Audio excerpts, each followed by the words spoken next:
நற்செய்தி வாசகம். உன் பெயர் பேதுரு, விண்ணரசின் திறவுகோள்களை நான் உன்னிடம் தருவேன். மத்தேயு எழுதிய தூய நற்செய்தியிலிருந்து வாசகம். அதிகாரம் 16, இறை திருவசனங்கள் 13 முதல் 23 முடிய. அக்காலத்தில் இயேசு பிலிப்பு செசாரியா பகுதிக்கு சென்றார். அவர் தம் சீடரை நோக்கி, மானிட மகன் யார் என்று மக்கள் சொல்கிறார்கள் என்று கேட்டார். அதற்கு அவர்கள், சிலர் திருமுழுக்கு யோவான் எனவும், வேறு சிலர் எலியா எனவும், மற்றும் சிலர் எரேமியா அல்லது பிற இறைவாக்கினருள் ஒருவர் என்றும் சொல்கின்றனர் என்றார்கள். ஆனால் நீங்கள் நான் யார் என சொல்கிறீர்கள் என்று அவர் கேட்டார்.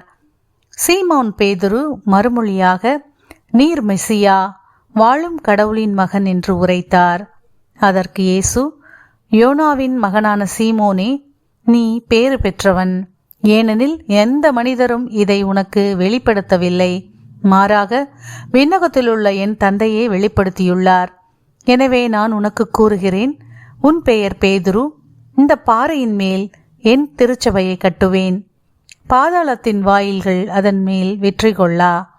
விண்ணரசின் திறவுகோள்களை நான் உன்னிடம் தருவேன். மண்ணுலகில் நீ தடை செய்வது விண்ணுலகிலும் தடை செய்யப்படும். மண்ணுலகில் நீ அனுமதிப்பது விண்ணுலகிலும் அனுமதிக்கப்படும் என்றார். பின்னர் தாம் மெசியா என்பதை எவரிடமும் சொல்ல வேண்டாம் என்று இயேசு சீடரிடம் கண்டிப்பாய் கூறினார்.